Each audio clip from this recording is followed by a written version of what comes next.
If you've been following this channel for a while, you may have become aware of the fact that I'm a pretty big Dragon Ball fan. From the style of my thumbnails, to my screen name, and you have maybe even gathered it from a handful of videos surrounding it. Sure, we started out as a group of morons playing party games, which we will still continue to do, don't you worry, but the influence has always been there front and center. Around most of my friend circles, I'm usually known as the Dragon Ball guy, and even back in high school, if somebody didn't specifically know me, all you'd have to do is say, oh, you know, that one guy with the Goku sweater. Needless to say, Dragon Ball and I have become pretty synonymous. But that wasn't always the case though. Everyone's hyperfixations have to start somewhere. That's why I figured that for a 100 sub special, I'd drop a little Veggie boy lore bomb and talk about the origins of my obsessive relationship with the tale of the little monkey man, and how it changed my life forever, and for the better.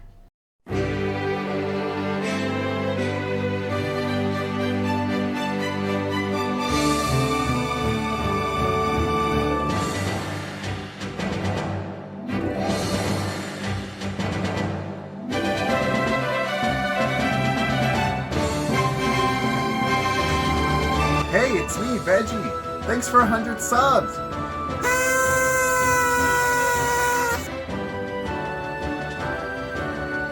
Hey, it's me, Veggie.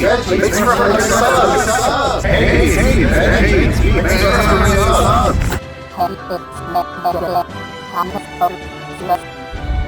Hey, what's up, guys? Veggie here. Thanks for 100 subs.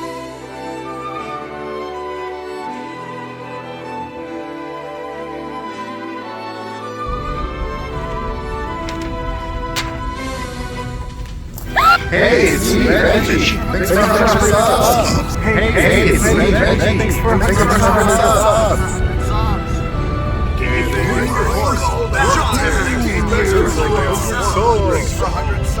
Hey, Veggie.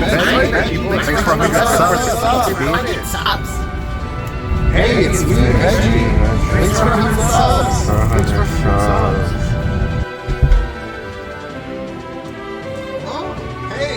Veggie, thanks for 100 subs.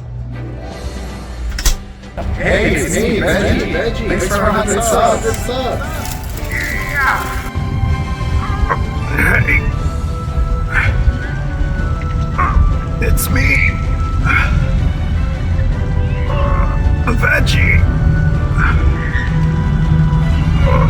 Thanks for 100 subs.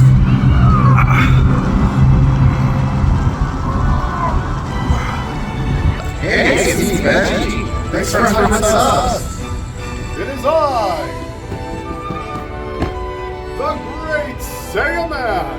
Thanks for 100 subs. Hey, it's me, Veggie. Man, what the Thanks for 100 subs. Thanks for 100 subs. Hey, it's me, Veggie. Hey, it's me, Veggie. Hey, it's me, Veggie. ¡Hombre, déjame la verga! It is I, Saiyaman 1. Hi, Saiyaman 2. Thanks for 100 subs. Hey, it's me, Veggie. Thanks for 100 subs. Whoa.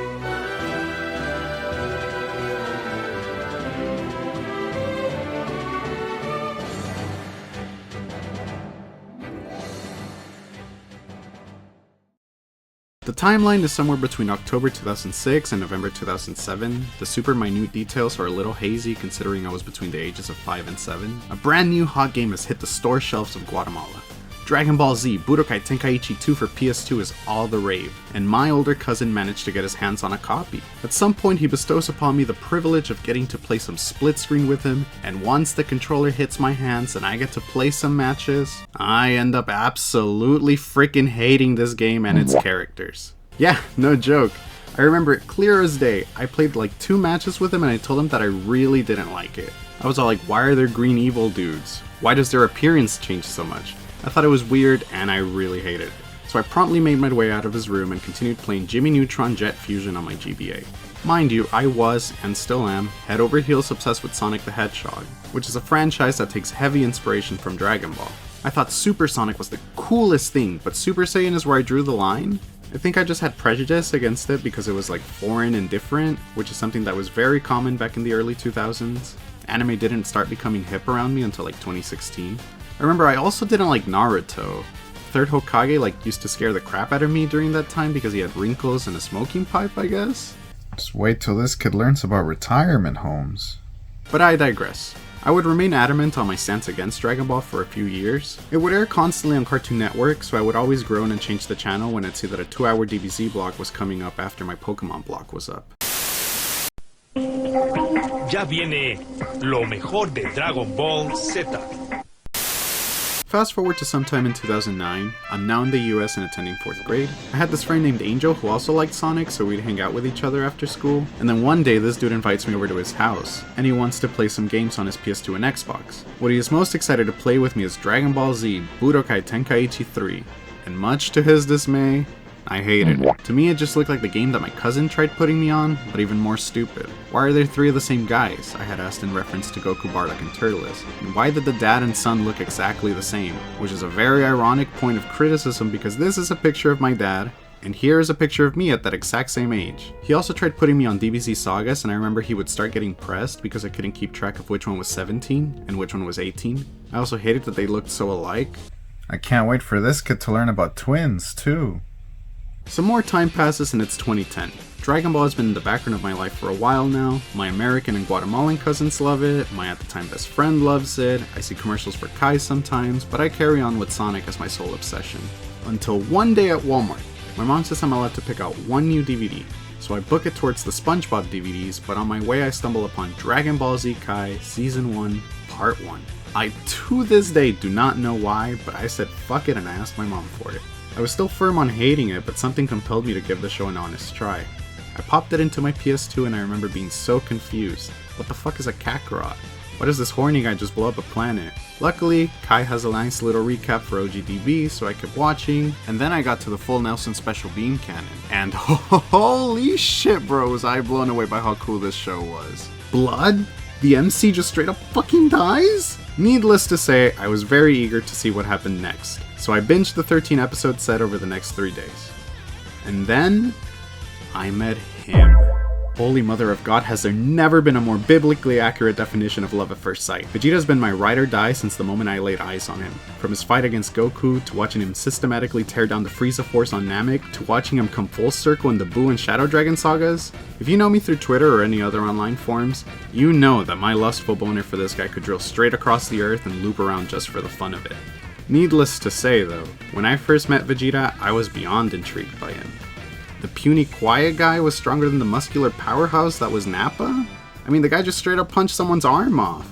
And Goku's somehow supposed to fight this guy and win? Unfortunately, Season 1 Part 1 ends with Episode 13, which is the episode in which Goku and Vegeta begin their fight. So the only thing to go off of that I had was the next episode preview, and good lord, I was dying to know what would happen next.